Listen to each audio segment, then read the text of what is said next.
Amazon Kindle. Kas tas ir? Tā ir elektroniskā grāmata. Elektroniskā grāmata dod jums iespējas elektroniski lasīt grāmatas, rakstus, materiālus no interneta, jebko. Ar ko tas īsti atšķirās no datora vai no planšetdatora vai no mobilā telefona? Elektronisko grāmatu lasītājiem klasiskā izpratnē ir nevis LCD ekrāns, šķidro kristāla ekrāns, bet viņam ir elektroniskā papīra ekrāns.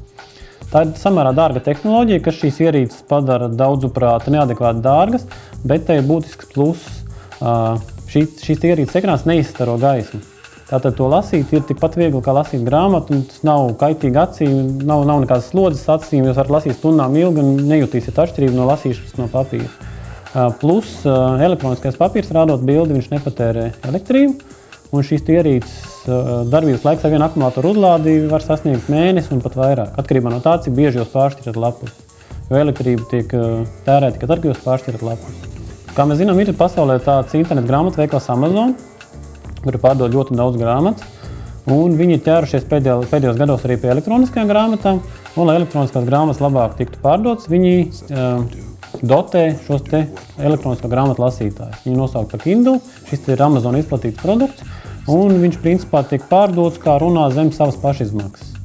Bet rezultāts tāds, ka šis te elektroniskā grāmatu lasītājs ir ļoti populārs, viņi ļoti daudz pērk, un Amazon jau labu laiku elektroniskās grāmatas pārdod daudz lielākā apjomā nekā parastās grāmatas. Šī te ierīce maksā Amerikā sākot no $79.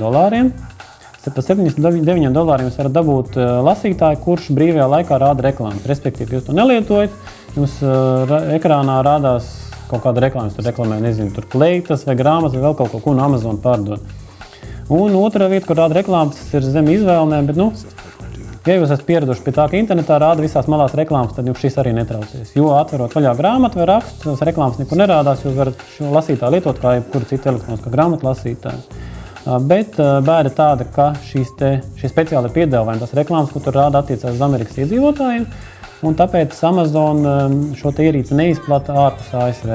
Tā kā jūs gribēsiet dabūt par $79 šo ierīci, jums būs jāsagaida, kamēr kāds draugs brauks uz Ameriku un jūs viņu atvedīs. Tehnisko iespējas ziņā šī ierīce ir vienkārša, kā tautā saka, kā cirvītis. Viņa nenodrošina praktiski nekādu papildus funkcionalitāti, kā tikai lasīt elektroniskās grāmatas. Ir bezvadu sakaru iespēja Wi-Fi, mēs varam pieslēgties bezvadu tīklam, pa kuru šī ierīce var dabūt iekačāt, lejupielādēt papildus kaut kādas gan programmatūru, gan arī grāmatas. Jūs varat piereģistrēt Amazon lielveikalā, un šai ierīcei tiks piešķirta e-pasta adrese. Jūs varat sūtīt uz e-pasta adresi kaut kāds materiāls, viņi nonāks lasītājus, varēsiet viņus lasīt. Tehniskie parametri 6 colu ekrāns šim te Kindle ar izšķirtspēju 600 x 800 pikseli. Kā liekas, nav daudz, bet elektroniskajām grāmatām pilnīgi pietiek. Un patiesībā lasot pat nevar pamanīt, ka tur būtu kaut kāda pikseļaina vai robota. Kontrasts un izšķirtspēja ļoti labi priekš lasīšanas. Problemātiskāk ir ar attēliem. Ja ekrāns ir melnbalts vai melnpelēks, precīzāk izsakoties. Atšķirība no parastās grāmatas. Ir cilvēki saka, grāmata, tur lapas pāršķiršanas skaņa, papīra aromāts un vēl. Man tas viss nepietrūkst. Es esmu nedaudz pārsteigts, varbūt, ka tā, bet nepietrūkst, jo šī ierīce vienkārši dara to lietu, kas viņai jādara ļoti efektīvi. Viņa ir pat ērtāk nekā parastā grāmata. Ja, teiksim, cilvēkiem patīk, man arī patīk lasīt gultā, piemēram, par gulētiešanas. Parastā grāmata bieži vien nērt. Viņa tur tie vārti tur virinās, sevišķi, ja tā ir grāmata mīkstos vākos, viņa jātur ar roku, lai viņa stāvētu atvērt. Šo te vienkārši var turēt vienā rokā, un ar vienu roku pāršķirt. Viņa ir ļoti efektīvas pogas šeit sānos izvietot. Šajā ierīcē var iesūtīt arī materiāls no interneta. Ir dažādas internetu papildu programmas, teiksim, pārlauku programmai Firefox ir spraudņi, kas ļauj jebkuru materiālu, kas redzams ekrānā, nosūtīt uz jūsu Kindle. Es izmantoju arī šo iespēju un sūtu elektroniskos materiālus no interneta uz lasītāju un vakaros viņas lasu. Problēma ir tur, ka līdz šim ir pierasties kaut ko lasīt, sevišķi kaut ko aktuāli, teiksim, mobiliem telefoniem vai, nezinu, pa politiku, ja kaut kāds referendums nāk.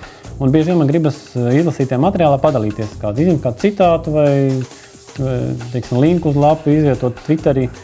Un šeit tās iespējas arī pa lielam beidzas, jo tehniski ir iespējas, kaut kādu fragmentu izgriezt ārā un it kā nosūtīt, šeit ir iespēja pieslēgties jūsu Twitter kontā, bet tas viss notiek tā ļoti grūti un sarežģīti. Nevar salīdzināt ar datoru. Tā, ka, ja jums svarīgi ar visu jūsu lasīto padalīties internetā, citēt, izvietot linkus, tad Kindle īsti nebūs to radīts.